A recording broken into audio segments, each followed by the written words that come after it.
Ma'am, place your hands where I can see them. The command cut through Terminal B like a blade, sharp enough to silence the rolling suitcases and echoing announcements. And when the cold metal clicked around Alicia Carter's wrists, the entire airport seemed to hold its breath. Phones rose. Conversations died mid-sentence. A toddler stopped crying just long enough to stare. Alicia didn't resist. She stood still in the center of the polished floor, her carry-on tipped over beside her, clothes and a small framed photo spilled across the tile, like something interrupted midlife. The overhead lights washed everything in a sterile white glow, reflecting off the chrome handcuffs now locked around her wrists. And for a moment, the only sound was the faint hum of escalators and the distant call of a departing flight to Denver. Officer Daniel Reeves stepped closer, his posture rigid, his voice low but carrying authority. You match the description. We're going to need you to cooperate. Alicia lifted her chin slightly, not in defiance, not in fear, just enough to meet his eyes. There was no panic in hers, no pleading, just a steady calm that didn't belong in this kind of moment. Then check again, she said quietly. The words didn't rise above the noise, but they landed anyway, heavy, deliberate. Reeves didn't respond.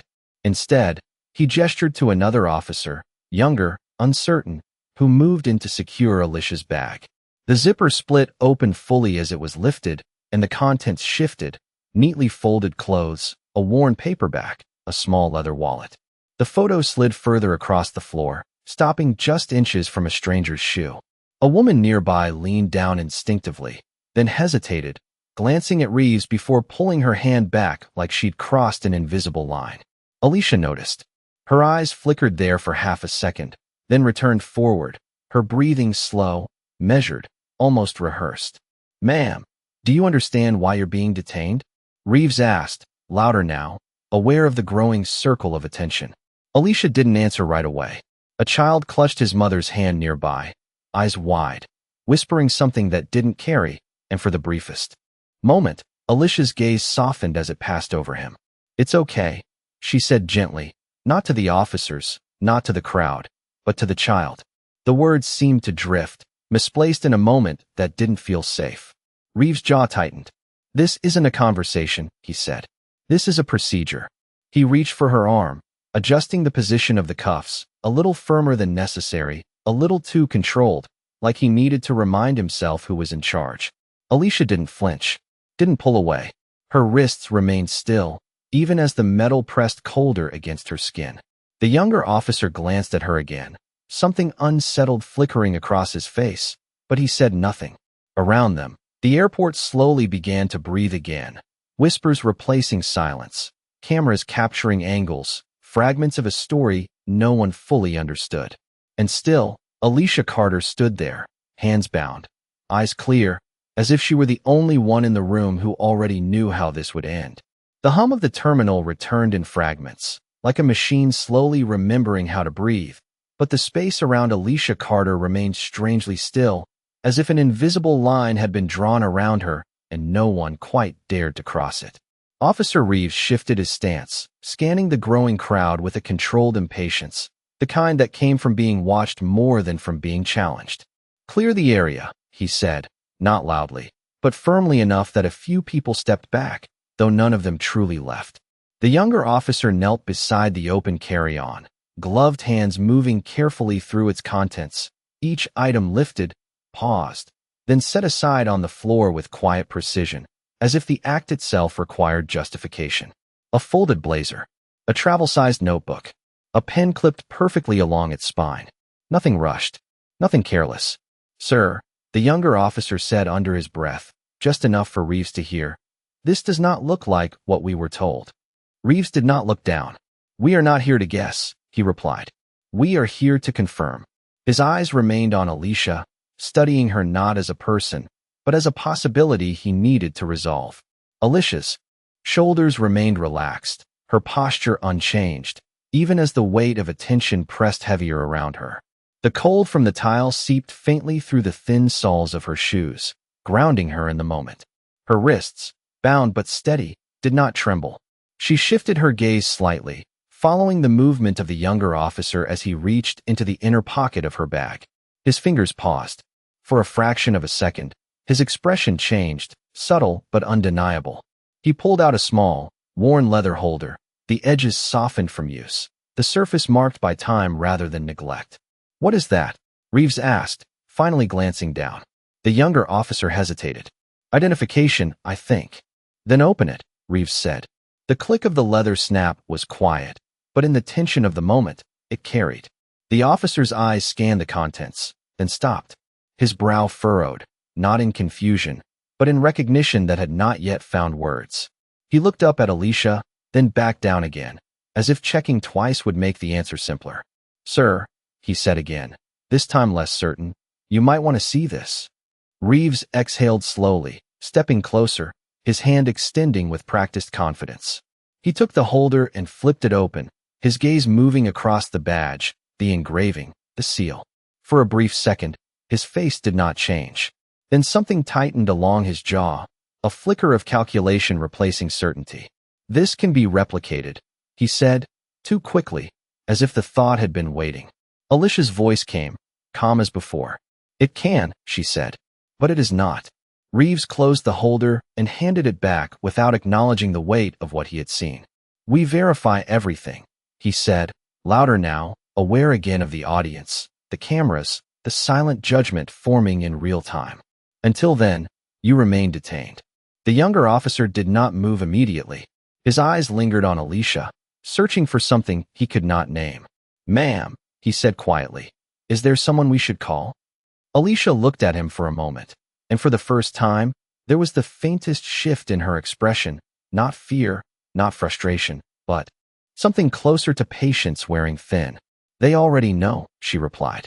The words settled differently this time, heavier, less dismissible. Reeves turned slightly, his radio crackling faintly at his shoulder, a burst of static cutting through the controlled environment. He pressed it instinctively, listening, his expression tightening as the noise resolved into a voice, distant but urgent, layered with interference. "Unit at Terminal B, confirm status. Marshal Carter." The transmission broke, replaced by static again, but the name lingered in the air like something that had already changed the room. The younger officer's head lifted sharply. Reeves did not respond right away. His grip on the radio tightened, just enough to reveal the pressure beneath his control. Around them, the whispers shifted tone, curiosity bending towards something else, something closer to realization. Alicia did not speak. She did not move. She simply stood there, hands still bound, eyes steady, as the balance in the room began, quietly and unmistakably, to tilt. The static on the radio did not come back immediately, but the silence it left behind felt louder than anything that had filled the terminal before, like the air itself had shifted direction and no one quite knew where to stand anymore. Officer Reeves lowered the device slowly, his expression tightening into something more controlled, more deliberate, as if he could still outmaneuver what had just been said simply by refusing to acknowledge it fully. "Repeat that," he said into the radio, his voice even, but edged now with something less certain. There was no answer right away, just the faint hum of interference and the distant echo of boarding calls bleeding through the speakers above. The younger officer rose to his feet, the leather holder still in his hand, his grip careful, almost respectful now. He did not return it to the bag. He did not close it either. He just held it there, caught between procedure and realization. "Sir," he said quietly, "they said Marshal Carter." Reeves did not look at him. His eyes remained fixed forward, locked on Alicia as if she were the only variable left he could still control. "We do not act on partial transmissions," he replied, each word measured, rehearsed. "We verify." Alicia exhaled slowly, not a sigh, not impatience, just breath, steady and grounded. "You already have," she said. The words were not raised, but they carried again, threading through the space between them with quiet certainty. Reeves took a step closer, closing the distance just enough to reassert presence, authority, something tangible he could rely on. "If that is true," he said, lowering his voice, "then you understand why we cannot take chances." Alicia met his gaze without flinching. "I understand exactly what you are doing," she replied. "The question is whether you do." For a moment, neither of them moved. Around them, the terminal continued its slow return to motion, but the circle of attention remained intact, thicker now, heavier with expectation. A man in a business suit adjusted his stance, pretending to check his watch while keeping his phone angled just enough to capture everything. A woman whispered to the person beside her, the tone no longer curious but cautious, as if the story unfolding was no longer simple. The younger officer shifted his weight, glancing down at the badge again, then back at Alicia, then finally at Reeves. "Sir, the seal, the number, it matches federal formatting," he said, his voice low but firm this time, as if he had crossed an internal line he could not step back from. Reeves's jaw tightened. He reached out, not abruptly, but decisively, and took the holder again, his eyes scanning it once more, slower this time, more careful. The engraved lettering caught the overhead light, sharp and unmistakable. His fingers paused at the edge, just for a second longer than before. Then he closed it. "Formatting can be copied," he said, but the certainty was thinner now, stretched. Alicia tilted her head slightly, not challenging, just observing. "So can assumptions," she said. The words settled differently, heavier, pressing into the space between them. Reeves did not respond immediately. Instead, he lifted his radio again, pressing the button with a little more force than necessary. "Dispatch, this is Officer Reeves at Terminal B. I need confirmation on a possible federal identification. Name Alicia Carter. Repeat, Alicia Carter." The response came quicker this time, the static clearing just enough to reveal urgency beneath it. "Unit at Terminal B, stand by. Supervisor is en route. Do not escalate. I repeat, do not escalate." The message hung there, clear enough to understand, impossible to ignore. The younger officer's shoulders dropped slightly, the tension shifting into something closer to relief mixed with unease. Reeves lowered the radio again, but this time, he did not speak right away. His gaze returned to Alicia, searching, recalculating, as if the equation had changed and he was just now recognizing it. Alicia stood exactly as she had before, hands still bound, posture unchanged, but the space around her felt different now, less like containment and more like something waiting to be released. She glanced briefly toward the fallen photo on the floor, then back at Reeves. "You still have time," she said quietly. The statement was simple, but it carried weight, not a warning, not a threat, something else entirely. Reeves followed her gaze for a fraction of a second, noticing the photo for the first time, the small frame lying face up, the image inside just visible enough to suggest a life beyond this moment. He looked back at her, his expression no longer as rigid as before. The balance had shifted. Not completely. Not yet. But enough that everyone in that space could feel it, even if no one had said it out loud. The air shifted before anyone said a word, subtle but undeniable, like the moment before a storm breaks when pressure changes and every instinct tells you something is about to arrive. And Officer Reeves felt it even before the sound reached him, the low, controlled rumble of a vehicle pulling up just outside the glass doors of Terminal B. It was not loud, not dramatic, but it cut through the ambient noise with a kind of authority that did not need to announce itself. Heads turned. Conversations paused again, not out of curiosity this time, but recognition that something official, something final, was entering the scene. Reeves did not move immediately, but his posture adjusted. Shoulders tightening, stance recalibrating as if preparing for inspection rather than control. The younger officer glanced toward the entrance, then back at Alicia, then at the cuffs still secured around her wrists, and something in his expression shifted from uncertainty to quiet urgency. "Sir," he said, softer now. "Maybe we should." He did not finish the sentence. He did not need to. Reeves exhaled slowly, his gaze flicking toward the glass doors just as they parted, the automatic sensors responding to the approach of two figures moving with deliberate, unhurried precision. A woman stepped through first, her presence composed, measured, dressed in a tailored dark suit that carried no insignia, yet somehow signaled authority more clearly than any badge. Behind her, another man followed, equally controlled, scanning the environment with a practiced eye that missed nothing. The distance between them and the center of the terminal closed steadily, each step quiet against the polished floor, but every person watching felt it, the shift from uncertainty to confirmation. Alicia did not turn immediately. She did not need to. Her eyes remained on Reeves, steady, calm, as if she had been expecting this exact moment down to the second. You still have time, she repeated, her voice just above a whisper now, but somehow clearer than before. Reeves swallowed, the movement small but visible, his hand hovering near his radio before dropping back to his side. The approaching woman slowed as she reached the edge of the gathered space, her gaze sweeping once across the scene, taking in the crowd, the officers, the open bag on the floor, and finally Alicia, standing still, restrained, yet unmistakably composed. She stepped forward the last few feet without hesitation. "Officer," she said, her voice even, controlled, but carrying a weight that shifted every eye toward her. Reeves straightened instinctively. "Yes, ma'am," he replied, the tone automatic, but the certainty no longer fully intact. Her gaze did not leave his. "Explain why my Marshal is in restraints." The words landed without force, but they did not need it. The effect was immediate, like a line drawn in permanent ink. The younger officer looked down. The crowd went silent again, but this time it was different, heavier, aware.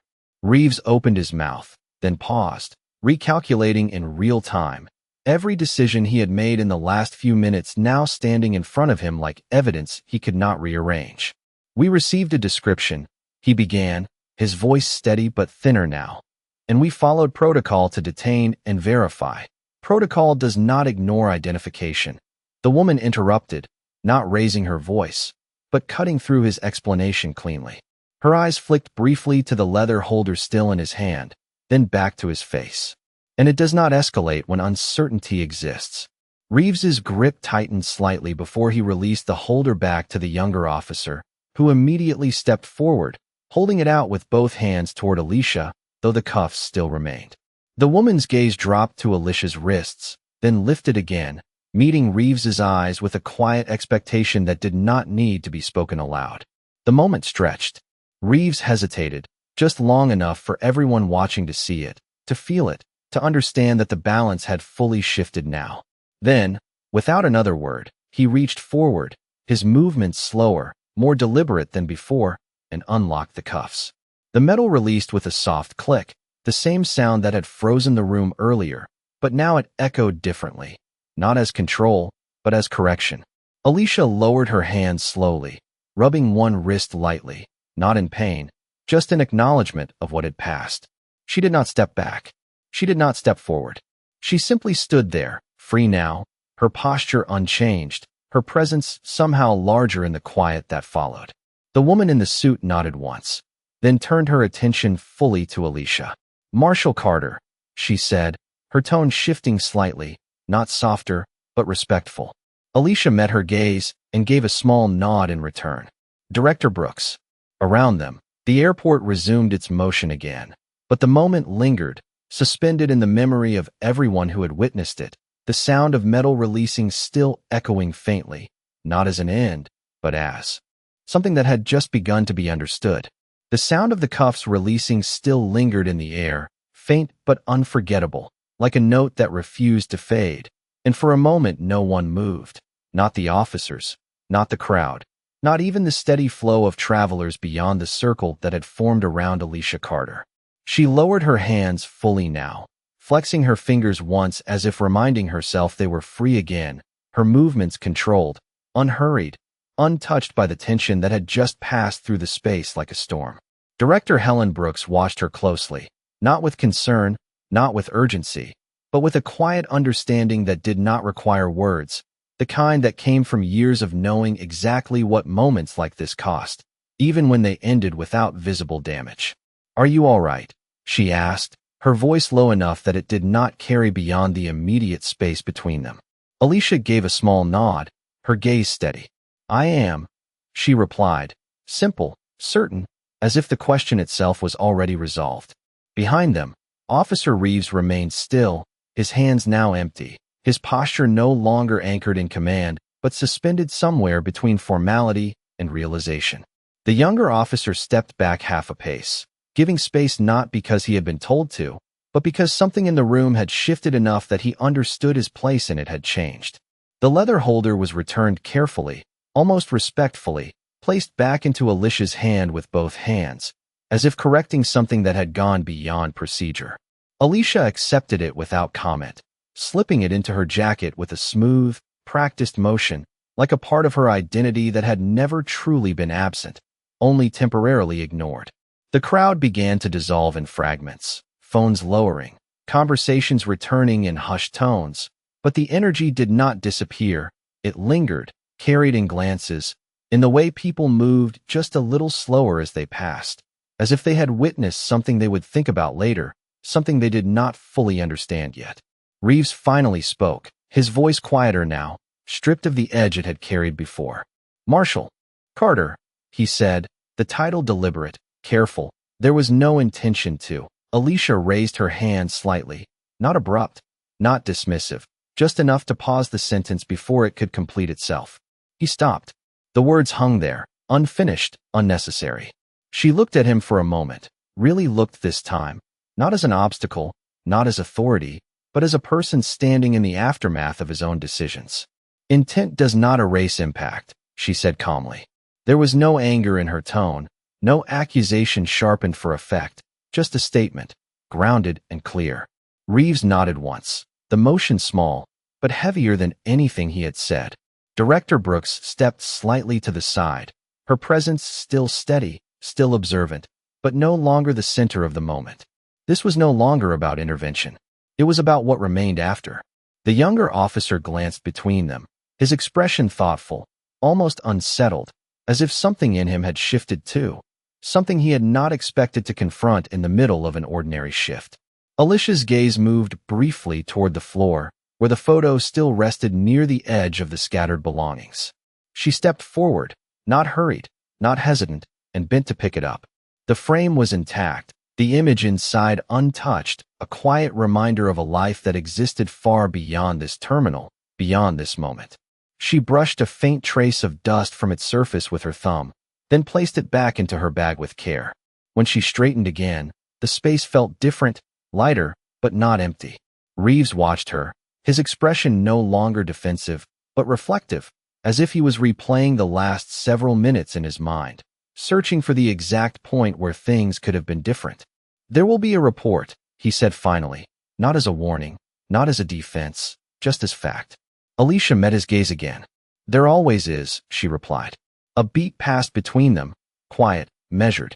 Then she added, softer, but no less clear, "The question is what you learn before the next one." The words settled, not heavy, not forceful, but lasting. Reeves did not answer. He did not need to. The look in his eyes had already shifted enough to say what words could not. Director Brooks gave a subtle nod, then turned slightly, signaling without speaking that it was time to move. Alicia adjusted the strap of her bag over her shoulder, her movements smooth, composed, as if the entire encounter had been just another moment to pass through, not something to carry.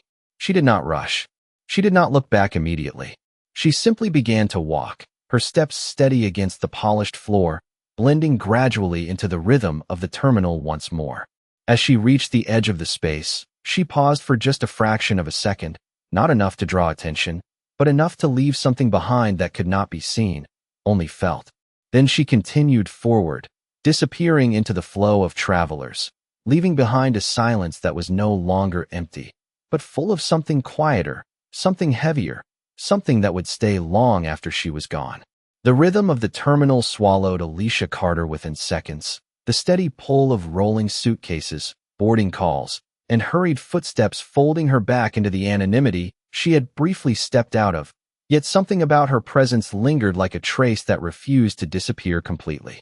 Officer Daniel Reeves remained where he stood, his eyes following the direction she had gone, though she was already gone from sight, absorbed into the moving crowd like a drop of ink dissolving into water. He did not move right away.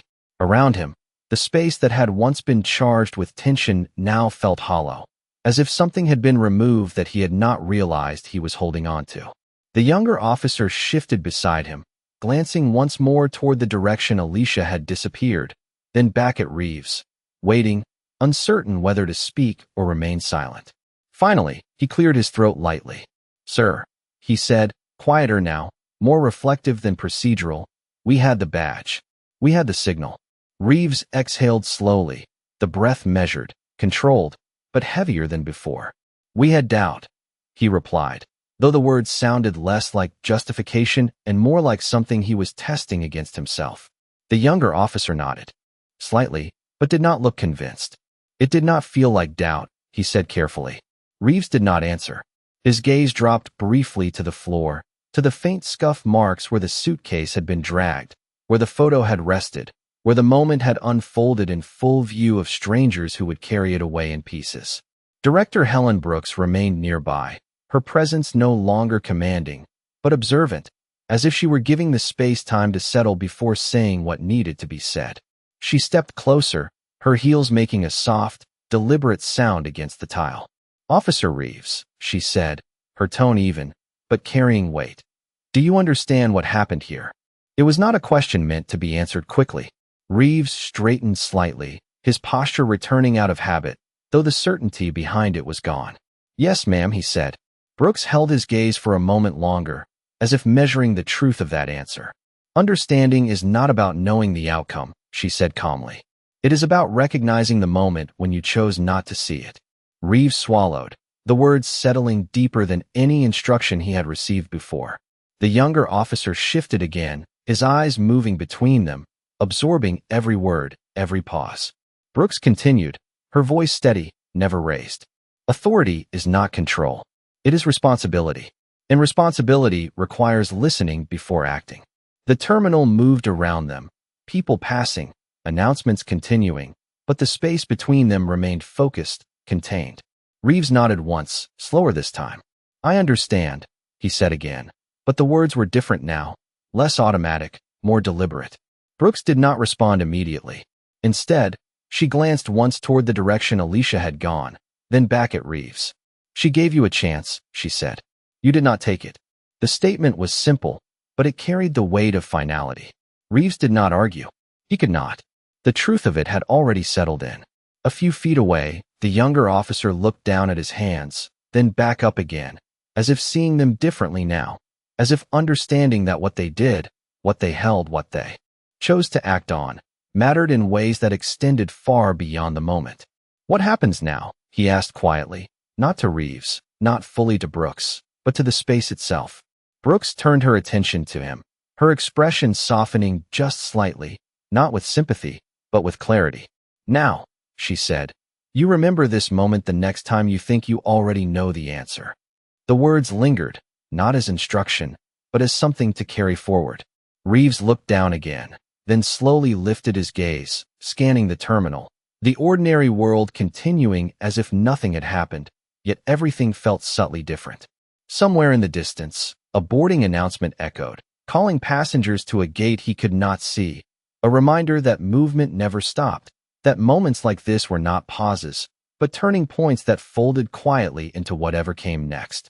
He adjusted his stance, not to reclaim authority, but to steady himself, to stand in the space he had created and now had to understand. The younger officer stepped beside him, not waiting for direction this time, just present, aware.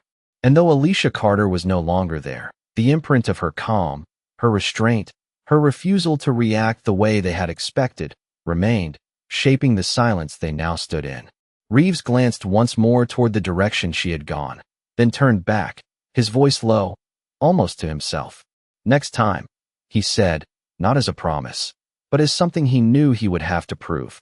And in the steady, unremarkable flow of the airport, the lesson settled in, quiet, lasting, and impossible to ignore. The terminal had returned to its ordinary rhythm, but for Officer Daniel Reeves, nothing about it felt ordinary anymore.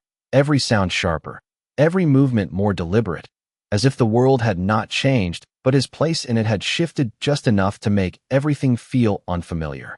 He stood near the same spot, though the crowd that had once surrounded them was long gone, replaced by travelers who had no idea what had unfolded minutes earlier, people moving with purpose, unaware that the floor beneath their feet had just held a moment that would stay with him far longer than it would with anyone else. The younger officer remained close, not out of obligation now, but because leaving felt wrong, like walking away from something unfinished. "Sir," he said after a while, his voice quieter than before, less formal, "have you ever had something like that happen before?" Reeves did not answer immediately. His gaze followed a woman pulling a carry-on past them, the wheels clicking softly against the tile, a sound that echoed faintly in his mind, reminding him of the suitcase that had spilled open, the photo on the floor, the calm in Alicia's eyes that had not matched the situation he had placed her in. "No," he said finally. The word came out slower than expected, not defensive, just honest. The younger officer nodded, as if he had already known the answer. "Me neither," he replied. A pause settled between them, not uncomfortable, but heavy with thought. A boarding announcement called for a flight to Chicago, the voice overhead calm and routine, a reminder that the world did not pause for individual mistakes. Reeves shifted his weight slightly, his hand brushing against his belt out of habit, though there was nothing there he needed to check. "You saw it before I did," he said suddenly, not looking at the younger officer. "The badge." The younger officer hesitated, then nodded. "I saw it," he said, "but I was not sure if I should say anything." Reeves let out a slow breath, his eyes narrowing slightly, not in frustration, but in reflection. "You should have," he said. "That is on me." The admission hung there, simple, unguarded. The younger officer glanced at him, surprised not by the words, but by the tone. "It did not feel like my call," he admitted. Reeves nodded once, understanding settling in where certainty used to be. "That is how it starts," he said. "You think it is not your call. Then it becomes nobody's call." The words felt heavier than they sounded, like something learned too late. A few feet away, a janitor pushed a cart slowly past them, the faint scent of cleaning solution trailing behind, cutting through the sterile air of the terminal. The wheels squeaked softly, a small, ordinary sound that somehow grounded the moment. More than anything else, the younger officer watched the cart disappear down the corridor, then looked back at Reeves. "Do you think she will report it?" he asked. Reeves considered the question, his gaze drifting briefly toward the direction Alicia had gone, though he knew she was long gone by now. "It is not about whether she does," he said. "It is about whether she needs to." The younger officer frowned slightly, trying to understand. Reeves continued, his voice steady, quieter now. "She already made the point." The realization settled in, not as a conclusion, but as something that would take time to fully understand. The younger officer nodded slowly, his shoulders relaxing just a little. "She could have made it worse," he said. Reeves nodded. "She chose not to." A beat passed. "That matters." The terminal lights reflected faintly off the polished floor, creating long, soft streaks that stretched toward the gates. And for a moment, Reeves found himself staring at them, thinking about how quickly things had escalated, how easily they could have gone further, and how little it had taken to shift the outcome once the truth was no longer avoidable. "Next time," the younger officer said quietly, almost to himself, "I will speak up sooner." Reeves turned slightly, meeting his eyes for the first time since the incident had ended. There was no authority in the look now, no command, just acknowledgement. "Good," he said. The word was simple, but it carried something real. A family passed by, a father guiding a small child by the hand, the child looking around with wide eyes, taking everything in, seeing the world without the weight of assumptions, and for a brief second, Reeves watched them, something in his expression softening. "You see that?" he said, nodding slightly toward them. The younger officer followed his gaze. "Yeah." Reeves paused, choosing his words more carefully now. "They are watching everything," he said, "even when we think they are not." The younger officer nodded again, the meaning clear. The moment lingered for a second longer, then slowly dissolved into the flow of the terminal, but not completely. Something remained, something quiet and steady, something that would not disappear when their shift ended or when they went home. Reeves adjusted his stance once more, not to regain control, but to carry himself differently, to stand with a little more awareness than before. He glanced once more toward the direction Alicia had walked, then back at the terminal in front of him. The world had not changed, but he had, and this time, he knew he could not unsee it.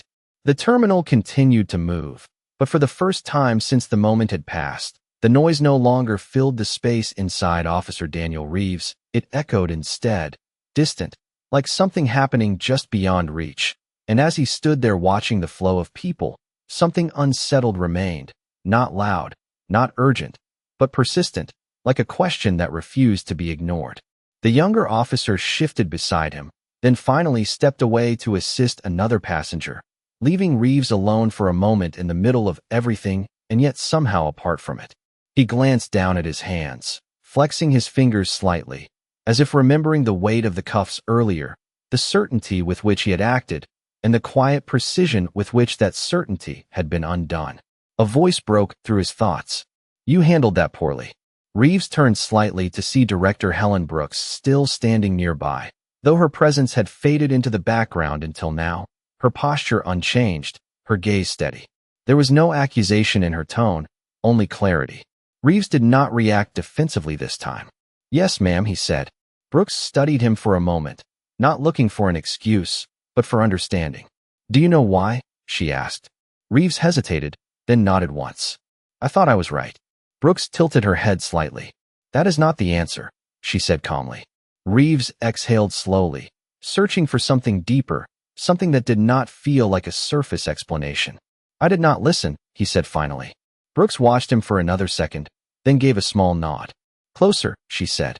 Reeves looked at her, waiting. "You decided before you understood," she continued. "And once you decide, everything you see starts to confirm what you already believe." The words settled in, not as criticism, but as something precise, something that fit too well to ignore.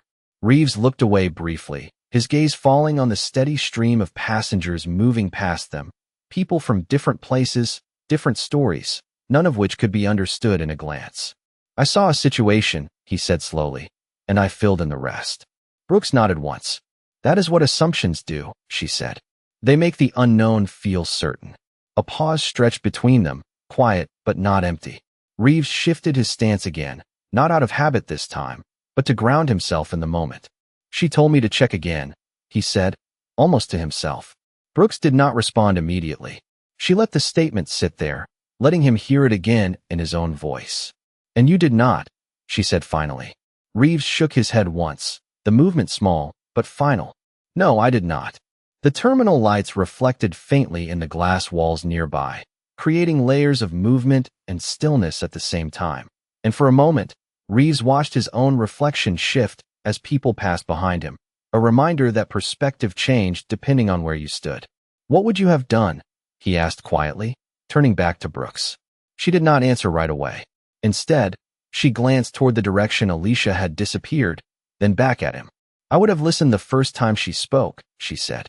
The simplicity of it landed harder than anything else. Reeves nodded slowly, absorbing it.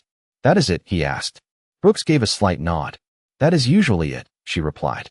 The younger officer returned then, stepping back into place beside Reeves, though his posture was different now, more aware, less automatic. He glanced between them, sensing the shift in tone. "Everything all right?" he asked. Reeves looked at him, then nodded. "Everything is clearer," he said. The younger officer seemed to understand more than the words alone, nodding once in return. A boarding call echoed again, louder this time, passengers moving with renewed urgency, and the flow of the terminal picked up, faster, louder, more alive. But the space around them remained steady, grounded in something quieter. Brooks stepped back slightly, her role in the moment complete, her presence no longer needed in the same way. "You will remember this," she said, not as a question, but as certainty. Reeves met her gaze. "Yes, ma'am," he replied. Brooks held his eyes for a moment longer, then turned and walked toward the exit, her steps measured, deliberate, fading into the movement without disruption. Reeves watched her go, then turned back toward the terminal, the world in front of him unchanged, but no longer seen the same way. He took a slow breath, then another, steadying himself not for control, but for awareness. Beside him, the younger officer adjusted his stance, mirroring the shift without realizing it. And as the terminal carried on, as flights departed and arrived, as strangers passed without knowing what had happened just moments ago, something settled quietly in Reeves's chest, not as guilt, not as regret, but as recognition, something he could not ignore anymore, something that would follow him into the next moment, and the one after that, until it changed the way he chose to see. The terminal lights dimmed slightly as the late afternoon shifted toward evening, casting longer reflections across the polished floor, and for Officer Daniel Reeves, the passage of time felt different now, not measured by shifts or schedules, but by the weight of a moment that refused to fade. He stood near the security checkpoint, no longer at the center of attention, yet still carrying the quiet aftermath of everything that had unfolded, And though the crowd had long since moved on, something in him remained paused, as if part of his awareness had not yet caught up with the rest of the world.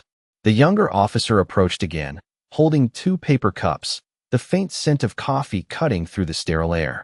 "Thought you might need this," he said, offering one. Reeves accepted it with a small nod, the warmth seeping into his hand, grounding him in a way that words had not.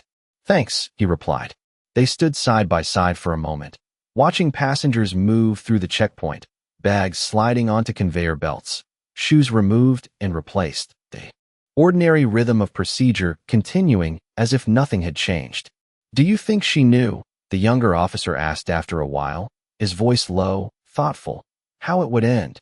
Reeves considered the question, his gaze steady on the line of travelers ahead. "I think she knew how it could end," he said slowly, "but not how we would get there." The younger officer nodded, taking that in. "She stayed calm the whole time," he said, "even when it got tense." Reeves glanced at him briefly, then back ahead. "That was not for us," he said. "That was for her." The younger officer frowned slightly, trying to understand. Reeves took a small sip of coffee, the bitterness sharp, real. "Control does not always come from authority," he continued. "Sometimes it comes from knowing who you are, even when no one else does." The words settled between them, quiet but steady. A man in line adjusted his jacket nervously, glancing toward the officers, then quickly looking away, and Reeves noticed it, really noticed it this time. The way people reacted, the way presence alone could shape behavior without a word being spoken. "We do that," the younger officer said suddenly, as if following the same thought. Reeves looked at him. "What do you mean?" "Make people feel like that," he said, nodding toward the man, "even when they have done nothing wrong." Reeves did not answer immediately.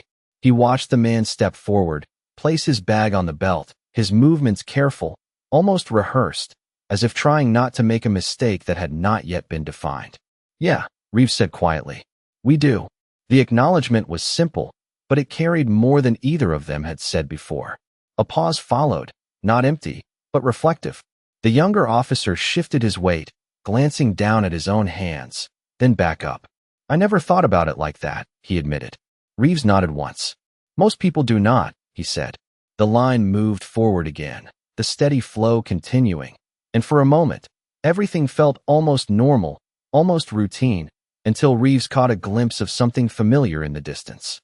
It was not a face, not clearly, just a movement, a posture, a presence that stood out against the crowd, calm, deliberate. His gaze followed it, narrowing slightly, and for a brief second, he thought it might be her again, Alicia Carter, moving through the terminal with the same quiet certainty she had carried before. But the figure turned, disappearing behind a column, and the moment passed, leaving only the impression behind. Reeves exhaled slowly, not disappointed, not relieved, just aware. "You ever think about what she said?" the younger officer asked. Reeves nodded without hesitation. "Every second since," he replied. The younger officer looked at him, surprised by the honesty. "Which part?" he asked. Reeves's gaze drifted briefly toward the floor, to the reflection of the overhead lights stretching out beneath them. "All of it," he said, "but mostly the part where she told me to check again." The younger officer nodded slowly. "That one stuck with me too," he said. Reeves glanced at him, then gave a small, almost imperceptible nod. "It should," he said. The terminal continued its steady motion, but the meaning behind the moment had settled deeper now, no longer sharp, no longer immediate, but lasting in a quieter way, shaping how they stood, how they watched, how they chose to respond. And though the day would end, though the shift would eventually pass into something else, the lesson would not. It would stay, carried forward not in words, but in the space between decisions, in the pause before action, in the choice to look again when something did not feel right. Reeves lifted his coffee once more, the warmth still there, still grounding. And as he watched the next traveler step forward, he did not rush, did not assume, did not fill in the gaps. This time he waited, and in that waiting, something had already changed.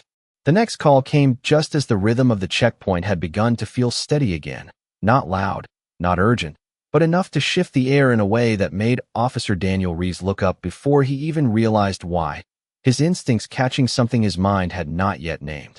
"Sir, we might need you over here," a voice from a few lanes down called out. controlled but uncertain, the kind of tone that carried a question beneath the surface.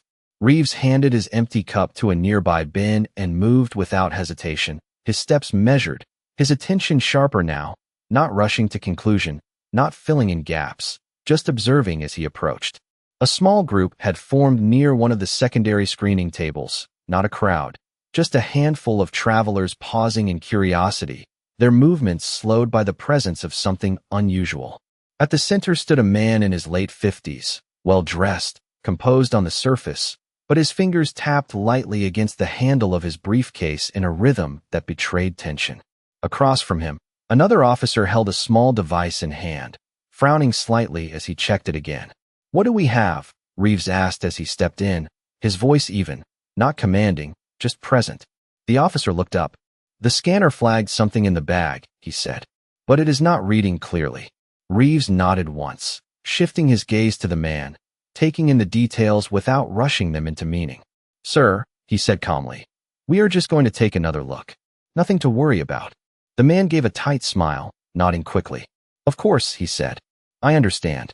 Reeves crouched slightly, bringing himself closer to the level of the bag rather than looming over it, his movements slower than they would have been earlier in the day, more deliberate.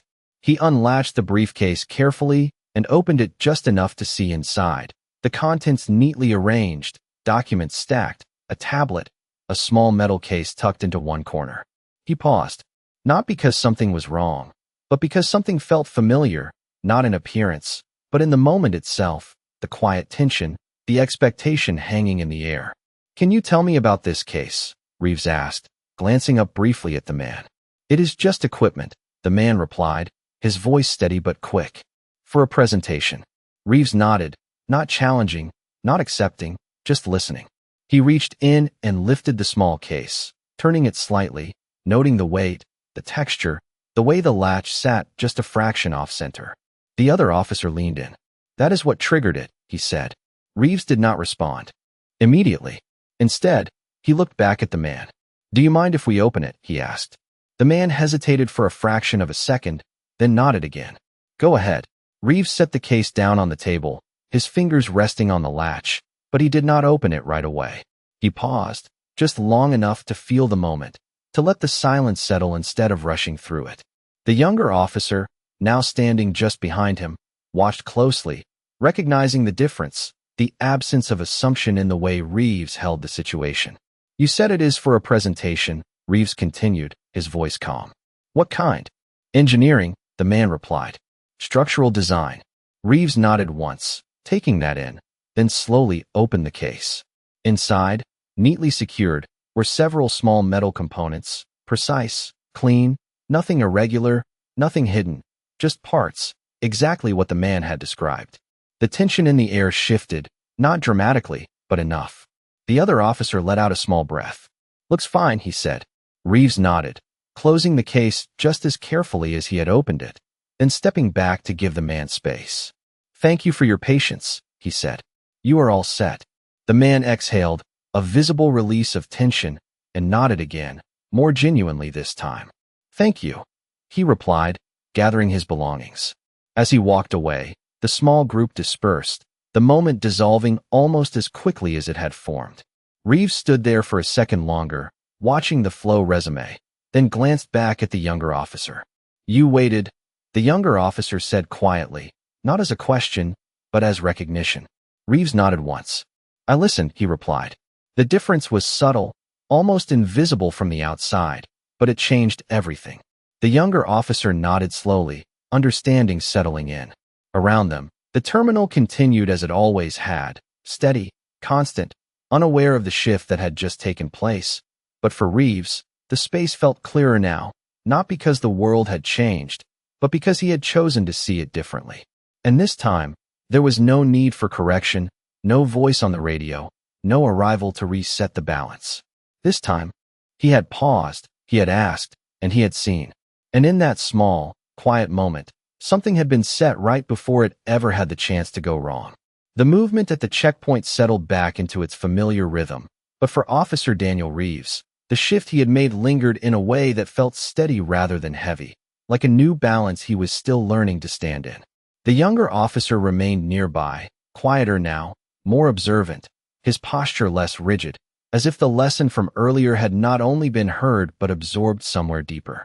A woman stepped forward in line, holding a small backpack close to her chest, her eyes moving quickly between the officers and the scanning equipment, her grip tightening slightly as she approached the table.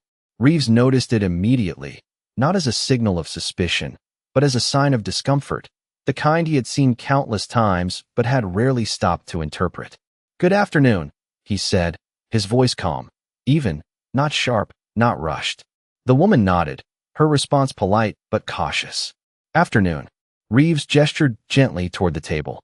"You can place your bag right here." She did, her movements careful, almost deliberate, as if she were trying to do everything exactly right. The younger officer stood back slightly, watching, giving space, learning not from instruction now, but from observation. Reeves placed the bag on the table and unzipped it slowly, not tearing it open, not rushing through the contents, just enough to see inside. A folded sweater, a paperback novel, a small plastic container, tightly sealed. He paused. The container sat slightly off to one side, its lid secured with a firm snap, nothing unusual in appearance. Yet the woman's eyes flickered toward it for just a moment before returning to neutral. Reeves noticed that too. He looked up at her, his tone unchanged. "Can you tell me what this is?" he asked, nodding lightly toward the container. The woman hesitated, then nodded. "It is just food," she said. "My son has allergies, so I bring his meals with me." Reeves held her gaze for a second, not challenging, not doubting, just listening. Then he nodded. "That makes sense," he said. The tension in her shoulders eased slightly, almost imperceptible, but real. Reeves reached toward the container, then paused again, his hand hovering just above it. "Would you mind if I open it?" he asked. The woman shook her head quickly. "No, that is fine." He opened it carefully, revealing neatly packed portions, labeled with small stickers, each one marked with a date and time, precise, organized, thoughtful. Nothing hidden, nothing unclear.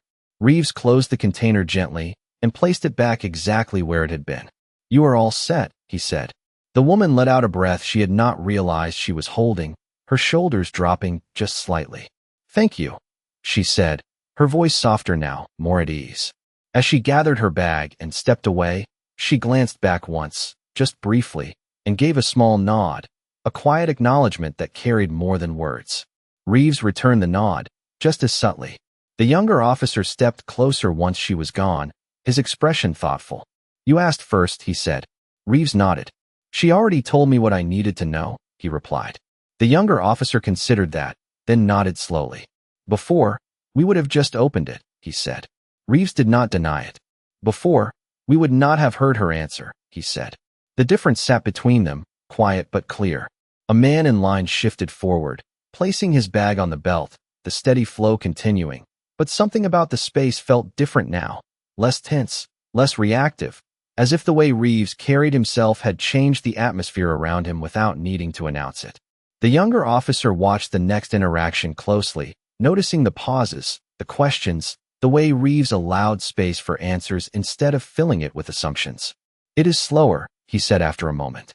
Reeves glanced at him. "It is clearer," he replied. The younger officer nodded again, understanding deepening. A child laughed somewhere behind them, a light, unguarded sound that cut through the mechanical rhythm of the terminal, and for a brief second, both officers glanced in that direction, the sound grounding them in something simple, something human. Reeves returned his focus to the line, his movements steady, his voice calm, each interaction handled with the same measured approach, not rushed, not forced, just attentive. And though the moment with Alicia Carter had already passed, its presence remained, not as something to dwell on, but as something shaping every decision that followed. The younger officer leaned slightly closer, lowering his voice. "Do you think she would notice the difference?" he asked. Reeves paused, just for a second, then nodded once. "She already did," he said. The answer was quiet, but certain. And as the line moved forward, as the terminal carried on with its endless motion, something had shifted in a way that did not need to be seen to be real, a change that lived not in the outcome, but in the space before it, in the choice to listen, to pause, to see what was actually there instead of what was assumed. And this time, There was no correction needed, no voice on the radio, no presence stepping in to restore balance. This time, the balance held on its own, shaped by a different way of seeing, one that would not easily be forgotten. The evening crowd thickened as the hours moved forward, the terminal lights reflecting off polished floors in longer, softer streaks, and the steady rhythm of movement carried on without pause. But for Officer Daniel Reeves, something beneath that rhythm had changed in a way that no one else could see. A quiet recalibration that shaped how he stood, how he watched, how he chose. The younger officer remained close, not out of necessity now, but because something about this shift felt important to witness, to understand, as if he were watching a version of the job he had not been trained for, but knew he needed to learn. A man approached the checkpoint, mid-30s, dressed casually. His expression neutral, but his posture slightly tense, the kind of tension that did not come from guilt, but from anticipation, from not knowing what would be expected of him. Reeves noticed it immediately, not as a trigger, but as context. "Good evening," Reeves said, his voice steady, grounded. The man nodded. "Evening." He placed his bag on the table, his movements efficient, practiced, but his eyes flickered briefly toward Reeves, searching for something, reassurance perhaps, or simply a signal of what would come next. Reeves unzipped the bag slowly, his hands deliberate, not intrusive, just enough to see inside. A laptop, a charger, a neatly folded jacket. He paused, then looked up. "Traveling for work?" he asked, not as interrogation, but as conversation. The man nodded. "Yeah, conference in Dallas." Reeves nodded once, acknowledging, then continued, his attention moving through the contents without forcing meaning onto them.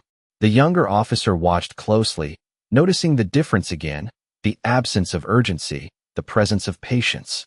"You can leave the laptop in the bag," Reeves added, his tone light, easing the interaction rather than tightening it. The man gave a small nod, his shoulders relaxing just slightly, the tension easing without needing to be addressed directly. Reeves closed the bag and slid it back toward him. "You are all set," he said. The man blinked once, almost surprised at how simple it had been, then nodded again. "Thank you," he replied, his voice more relaxed now. As he walked away, his pace steadier, something unspoken lingered, not dramatic, not visible, but real. The younger officer stepped closer once the space cleared. "That felt different," he said quietly. Reeves glanced at him, then back at the line forming again. "It was," he replied. The younger officer frowned slightly, trying to articulate it. "It felt like you were giving him room," he said. Reeves nodded once. "People usually show you what you need," he said. "If you let them." The younger officer absorbed that, his gaze drifting briefly to the next person in line, then back. "And if they do not?" he asked. Reeves paused for a moment, considering. "Then you ask again," he said. "But you still listen." The simplicity of it settled in, not as instruction, but as something to carry. A child stepped forward next with her mother, holding a small stuffed toy in one hand, her eyes wide as she looked up at the table, at the equipment, at the officers. Reeves crouched slightly, bringing himself down to her level, his presence less imposing, more accessible. "Hey, there," he said gently. The child blinked, then smiled faintly, clutching the toy a little tighter. The mother watched, her posture easing just a fraction, the tension that often came with these moments softening. Reeves glanced at the bag, then back at the mother. "Anything in here we should know about?" he asked. She shook her head. "Just clothes and snacks." Reeves nodded, opening the bag briefly, confirming, then closing it again without disruption. "You are good to go," he said. The mother smiled, genuine this time. "Thank you." As they moved on, the child glanced back once, raising the toy slightly in a small, silent gesture before disappearing into the flow. Reeves straightened, watching them go for a moment longer than necessary, something quiet settling in his chest, something that had not been there before. The younger officer noticed it. "You did not have to do that," he said, referring to the way Reeves had lowered himself, adjusted his tone. Reeves shook his head slightly. "No," he said, "but I chose to." The difference was subtle, but it mattered. The terminal continued its steady motion, the line moving, the announcements echoing, the world unchanged in its pace, yet shaped in small, unseen ways by the choices made within it. Reeves glanced once more toward the direction Alicia Carter had gone hours earlier, her presence no longer visible, but still felt in the way he moved, in the pauses he allowed, in the space he gave before deciding. The younger officer followed his gaze, then looked back at him. "You think she knew this would happen?" he asked quietly. Reeves considered it, then nodded once. "I think she hoped it would," he said. The answer lingered, not as certainty, but as something close to it. And as the next traveler stepped forward, as the rhythm continued, Reeves did not rush, did not assume, did not fill the silence with conclusions. He let the moment unfold, just as it was. And in that choice, something deeper settled into place, not loud, not visible, but lasting, shaping not just what he did, but how he chose to see. The terminal had settled into its late evening rhythm, softer now, less hurried, the rush of departures giving way to a quieter flow of arrivals and lingering travelers, and under the dimmed lights, everything felt slower, more reflective, as if the space itself had exhaled after a long day. Officer Daniel Reeves stood at his post, no longer tense, no longer carrying the sharp edge of earlier moments. But something deeper remained, something steady, like a quiet recalibration that had not left him since the afternoon. The younger officer stood beside him, not speaking, not needing to, both of them watching the last few passengers move through the checkpoint with a calm that felt earned rather than routine. A final boarding call echoed faintly in the distance, the voice overhead softer now, almost distant, and for a moment, there was a lull, a rare pause where no one stepped forward, no bag slid across the table, no question needed to be asked. Reeves glanced around, taking in the space, the polished floors, the scattered reflections, the small details he had overlooked so many times before, and for the first time, he did not feel the need to fill the silence. "You think about it differently now," the younger officer said quietly, breaking the stillness just enough. Reeves nodded once. "I do." The answer was simple, but it carried weight, not forced, not rehearsed, just true. The younger officer shifted slightly, leaning back against the edge of the station. "It is strange," he said. "Same place, same job, but it does not feel the same." Reeves allowed a faint, almost imperceptible smile. "That is because we are not seeing the same thing anymore," he said. The younger officer nodded slowly, understanding settling in deeper than before. A janitor passed by again, the same quiet cart, the same soft squeak of wheels, the faint scent of cleaning solution trailing behind, and Reeves watched it for a second longer this time, noticing the rhythm, the consistency, the way small things repeated unnoticed unless you chose to see them. "You remember what she said?" the younger officer asked after a moment. Reeves did not hesitate. Every word. His gaze drifted briefly toward the far end of the terminal, where the crowd thinned and movement slowed, where earlier that day Alicia Carter had disappeared into the flow without looking back. He did not expect to see her again. He did not need to. "Which part stays with you the most?" the younger officer asked. Reeves took a slow breath, the air cool, steady. "The part where she gave me a chance," he said. The younger officer looked at him, waiting. Reeves continued, his voice quieter now, more reflective. "And I almost missed it." The words settled between them, not heavy, but real. A pause followed, longer this time, the kind that did not need to be filled. The younger officer nodded once, then looked down briefly, as if turning the thought over in his own mind. "You did not miss it," he said. Reeves glanced at him. The younger officer met his eyes. "Not in the end." Reeves held his gaze for a second, then gave a small nod, accepting the truth of it without trying to reshape it. The terminal lights dimmed another fraction, the evening settling fully now, and somewhere in the distance, a child laughed again, the sound softer this time, fading quickly into the background. Reeves looked toward the sound, then back at the space in front of him, the empty lane, the still table, the quiet that had replaced the earlier tension. He rested his hands lightly on the edge of the station, not gripping, not bracing, just present. "It is not about getting it right every time," he said slowly. "It is about not ignoring the moment when you can." The younger officer listened, nodding once. "That moment comes fast," he said. Reeves nodded. "And it leaves even faster." Another pause.